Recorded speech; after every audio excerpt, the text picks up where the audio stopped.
Bismillahirrahmanirrahim. Assalamualaikum warahmatullahi wabarakatuh. Di sini kami dari kelompok 2 akan mempresentasikan makalah kami yang berjudul Pola Pendidikan Islam pada Era Rasulullah Fase Mekah dan Madinah, yang disusun untuk memenuhi tugas mata kuliah Sejarah Pendidikan Islam. Dosen pengampu Mariadi SHI MSI, yang disusun oleh kelompok 2 yaitu Hendri, Nisa Alfaruk, Rafika Suryani, dan Rumiati, serta Andika Ade Saputra. A. Sosial kultural masyarakat Mekah dan Madinah. Secara kuantitas, orang-orang yang masuk Islam pada fase Mekah lebih sedikit daripada orang-orang yang masuk Islam pada fase Madinah. Sebelum datangnya Islam, masyarakat Mekah dan Madinah memegang kepercayaan nenek moyang dan menyembah berhala. Kedatangan Islam telah membawa perubahan mendasar pada budaya dan peradaban mereka dalam segala aspek kehidupan. B. Teorisasi pembinaan atau pola pendidikan Islam fase Mekah dan Madinah. Penulis mencoba mengungkapkan pola pendidikan Islam periode Rasulullah SAW yang dapat dibedakan menjadi dua fase, yaitu fase Mekah dan fase Madinah. Fase Mekah. Allah Maha Bijaksana sebagai calon panutan umat manusia, Muhammad ibnu Abdullah sejak awal sekali telah disiapkan Allah dengan menjaga dari sikap-sikap jahiliyah, dengan akhlaknya yang terpuji, syarat dengan nilai-nilai humanisme dan spiritualisme. Di tengah-tengah umat yang hampir saja tidak berperi kemanusiaan, Muhammad ibnu Abdullah masih sempat mendapat gelar penghargaan tertinggi, yaitu Al-Amin. Ibnu Abdullah seseorang yang teguh mempertahankan tradisi Nabi Ibrahim, tabah dalam mencari kebenaran hakiki, menjatuhkan diri dari keramaian dan Mekah. Pola pendidikan yang dilakukan Rasulullah sejalan dengan tahapan-tahapan dakwah yang disampaikan kepada kaum Quraisy. Dalam hal ini, penulis membaginya dalam 3 tahap. 1. Tahap pendidikan Islam secara rahasia dan perorangan. Pada awal turunnya wahyu pertama, the first revelation, pola pendidikan yang dilakukan adalah secara sembunyi-sembunyi mengingat kondisi sosial politik yang belum stabil, dimulai dari dirinya sendiri dan keluarga dekatnya. Mula-mula Rasulullah mendidik istrinya Khadijah untuk beriman kepada Allah dan menerima petunjuk dari Allah. Kemudian diikuti oleh anak angkatnya Ali ibnu Thalib, anak pamannya, dan Zaid ibnu Harisah, seorang pembantu rumah tangganya yang kemudian diangkat menjadi anak angkatnya. 2. Tahap pendidikan Islam secara terang-terangan.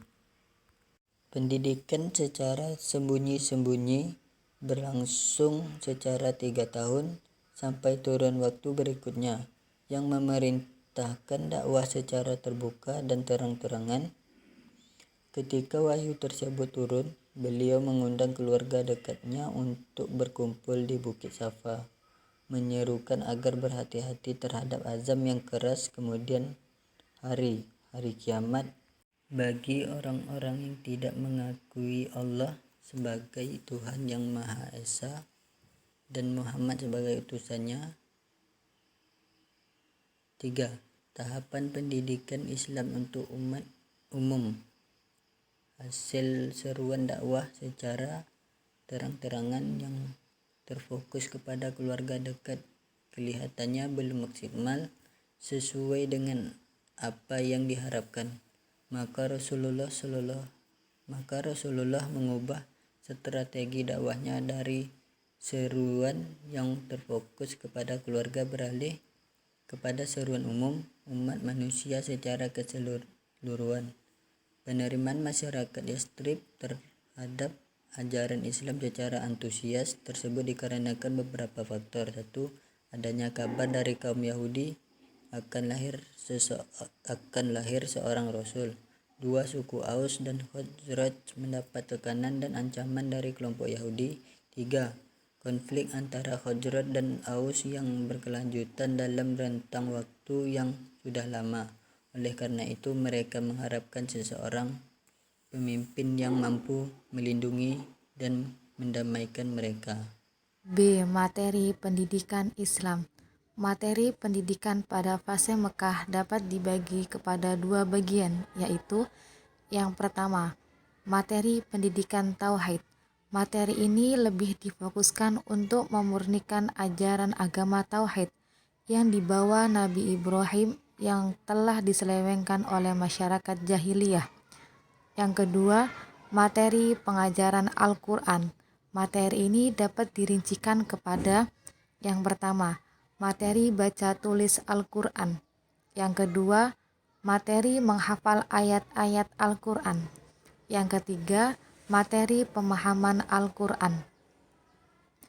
C. Metode pendidikan Islam. Metode pendidikan yang dilakukan Rasulullah dalam membidik sahabat-sahabatnya antara lain: yang pertama, metode ceramah; yang kedua, dialog; yang ketiga, diskusi atau tanya jawab; yang keempat, metode perumpamaan; yang kelima, metode kisah; yang keenam, metode pembiasaan; yang ketujuh, metode hafalan. D. Kurikulum pendidikan Islam. Kurikulum pendidikan Islam pada periode Rasulullah baik di Mekah maupun di Madinah adalah Al-Quran yang Allah wahyukan sesuai dengan kondisi atau situasi. E.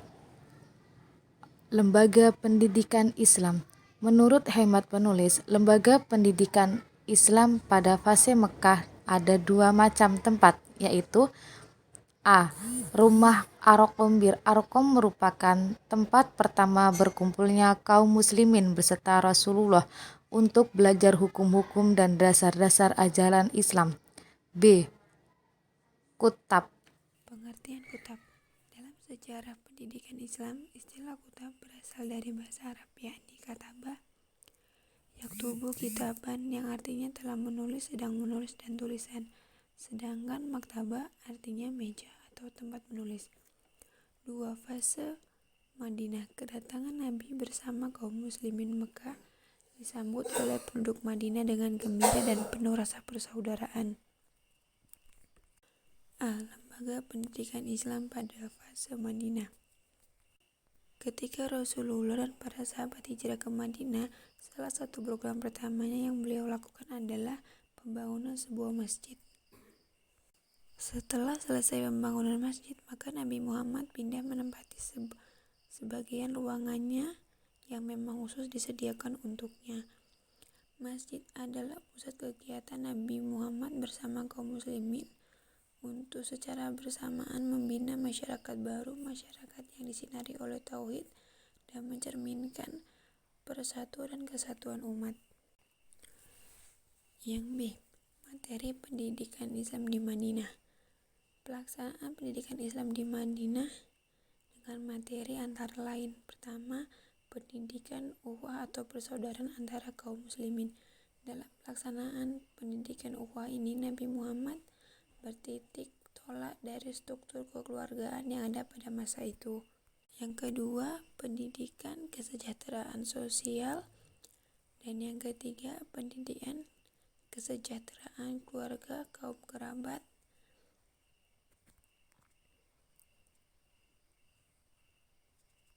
Dan yang keempat, pendidikan hankam atau pertahanan dan keamanan dakwah Islam. Masyarakat kaum muslimin merupakan satu state atau negara di bawah Nabi Muhammad yang mempunyai kedaulatan. Sekian yang dapat kami sampaikan, kurang lebihnya kami mohon maaf. Wassalamualaikum warahmatullahi wabarakatuh.